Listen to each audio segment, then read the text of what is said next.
Hey, what's up guys? Today mag-unboxing ulit tayo ng bagong tablet mula kay Blackview, ang Tab 16 Pro. Maganda ang tablet na to guys para sa mga naghahanap ng tablet na hindi ganun kamahalan ng presyo, na merong malaking display, tapos malaking storage pa, at kahit pa paano merong decent na performance, tapos higit sa lahat. Para sa Mi 7.5 na magiging presyo niya, is merong SIM slot yung tablet na to. Isang mabilis na unboxing lang sa kanya para makita natin kung sulit ba ang tablet na to para sa Mi 7.5 na magiging SRP niya ngayon. Ito guys, storage pa lang meron na siyang 8256 na version, up to 16GB pa yan. Pero syempre yung 8GB lang is sobrang okay na yon. Tapos na nakakapagtaka sa tablet na to, para sa Mi 7.5 na presyo niya, napakalaki ng kanyang display. Uy, hindi ko to in-expect guys, meron pa siyang case na kasama agad dito. Ayan o. Meron pang takip yung kanyang case. Ayan. Ito guys yung Tab 16 Pro. Meron siyang 10.95 inches Full HD Plus na display, 8256 na version, 77mAh siya battery. Front camera niya is meron siyang 8 megapixel at 13 megapixel na rear camera. Yan guys. Tanggalin lang natin sa case to saglit para makita natin yung mismong design. Tsaka yung cover ng kanyang LCD display. Tanggalin din natin saglit para makita natin yung display niya. At well guys, para sa Mi 7.5 ulit na SRP, ito ulit yung kanyang manual. Meron pa siyang stylus na kasama, tsaka yung kanyang case. Napakadalang nun guys para sa mga tablet na mga lumalabas ngayon. At para sa Mi 7.5 lalo, ito yung kanyang charger na kasama. Meron lang siyang 18 watts charger, tapos syempre naka Type-C na cable din yan. Wala nang mga naka micro USB na mga smartphone na tablet ngayon, puro mga naka Type-C na guys. Tanggalin lang natin itong cover niya at para makita rin natin yung kanyang display. Buksan lang natin saglit.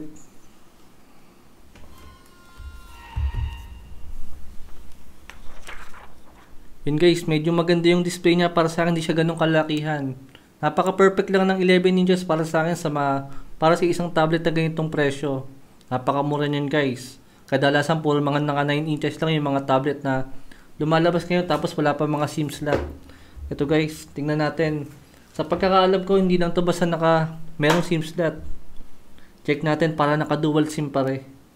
Then yung Blackview Mega 1 is naka dual SIM yon. Ito guys, check lang natin saglit para makita natin siya.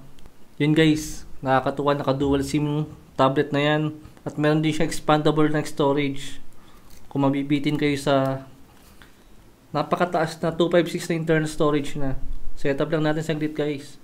Kaka-unboxing lang natin ng Poco Pad. Napakalaki ng display na yon. Meron siyang almost 12.5 inches kung hindi ako nagkakamali. Kaya naninibago ako dito sa may 11 inches almost. Para sa akin, hindi na ganun kalaki yung tablet na to. Sa quick specs pala guys, ang Tab 16 Pro is meron nga siyang 256 internal storage. Yan guys. Naka-Unisoc 3616 sa processor yan. Tamang-tama lang para sa may ganyang presyo, para sa isang tablet. Kaya kahit pa paano nga guys, medyo malakas na yan para sa akin. Lalo kung pang casual use lang naman, panonood ng movie, pang social media, at panggawa ng mga project or pang research. Magandang tablet na to.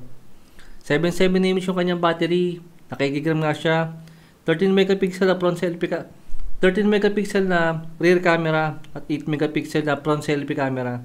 Andyan guys yung kanyang specs, at Full HD Plus na resolution sa may display niya. Yan guys. Sa may orientation naman ng kanyang tablet, tamang-tama to guys sa may case niya. Dahil karamihan sa mga tablet ngayon is nandito na yung kanyang camera. Ibig sabihin naka-landscape mode siya. Hindi na siya naka-portrait mode, yung ganitong klase ng tablet. Yan, ito yung kanyang camera guys. Naka-dual camera siya, kung hindi ako nagkakamali. Yan. Pero hindi naman na tayo nag-expect guys ng malaking resolution sa may camera. Check pala muna natin yung likod niya. First impression ko dito sa may likod niya guys is, syempre okay na okay yan. Parang plastic lang to, pero ang maganda nga sa kanya is napakanipis ng tablet na to. At yun lang guys, wala siyang headphone jack. Yun lang yung napansin ko sa kanya. Isa pa lang napansin ko sa may display niya is naka 60Hz na refresh rate lang siya. Wala po siyang 120Hz sa refresh rate dito. Pero okay lang naman yan guys, considering na napakamura lang ng tablet na yan. At napakalaki pa nung kanyang storage at nung kanyang display. Kaya I think wala naman akong issue dyan. At tignan lang natin kung meron pa tong PC mode. Katulad nung nasa, ayun meron siya. Katulad nung nasa Blackview Mega 1. Check lang natin saglit. And guys, meron din siyang PC mode. Kung gusto nating gamitin siya ng, syempre parang PC. Yan, lagay lang natin sa case. And guys, yung magiging forma niya. Yan o. Ganyan po siya. Ganito yung magiging forma niya guys pagka binuksan natin yung kanyang PC mode.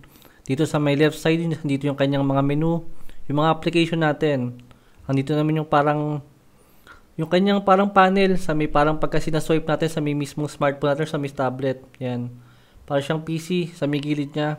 Andito yung kanyang mga, ayan yung mga ano kanya, yung mga application niya na mga bubuksan natin. Yan.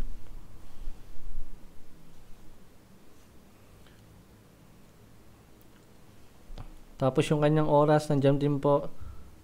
At dito yun yung search bar. And kung magsa-search tayo ng mga application natin. And guys, madali naman siyang explore. Yan yung mga notification natin. Itong maliit na icon na yan. Tapos ito yung kanyang battery.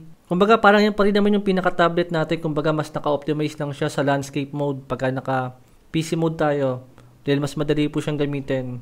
Compare sa normal na forma ng tablet. Ito guys, tingnan ulit natin yung forma ng normal na tablet. Exit lang natin siya. In case bumalik na siya sa dati. Kumbaga sanayan lang siya. Yan. Pero syempre mas madali nga siyang gamitin para sa akin pagka naka PC mode siya. Tapos malinis pa yung mismong home screen natin dito. Dahil napaka-limited lang nung kanyang mga icon. At mas madali pa siyang i-navigate para sa akin. Pero syempre depende yan sa may prepared nyo. Pero para sa akin sa mga ganitong klase ng tablet, dito na ako sa PC mode. I think guys, kung naghahanap kayo ng murang tablet sa halagang 7.5 lang, na meron kahit pa paano napakagandang specs. I mean, napakagandang specs talaga. Dahil wala na ako ibang marirecommend na tablet sa inyo sa may ganitong presyo. Kung ito si Blackview Tab 16 Pro lang, mataas yung kanyang storage, malaki yung kanyang display, at higit sa lahat guys, napakahalaga para sa akin yung merong SIM slot sa isang tablet ngayon. Dahil yung napakamahal na Poco Pad, medyo mahal yun guys pero wala pa rin siyang SIM slot. Kaya useless pa rin siyang gamitin sa labas kung di natin siya i-hotspot sa mismong smartphone natin. Pero syempre napakadali niyang gamitin kung meron tayong mismong mobile data agad sa mismong tablet natin. Para hindi na rin mabubos agad yung ating mobile data sa may labas. Yun guys, katulad ng iPad guys, napakamahal nun. At napakamahal din yung version niya na merong SIM slot. Compare nga dito 7.5 lang siya. Meron siyang SIM slot agad. Tapos saka dual SIM pa. San ka pa guys? Para sa may 7.5 lang.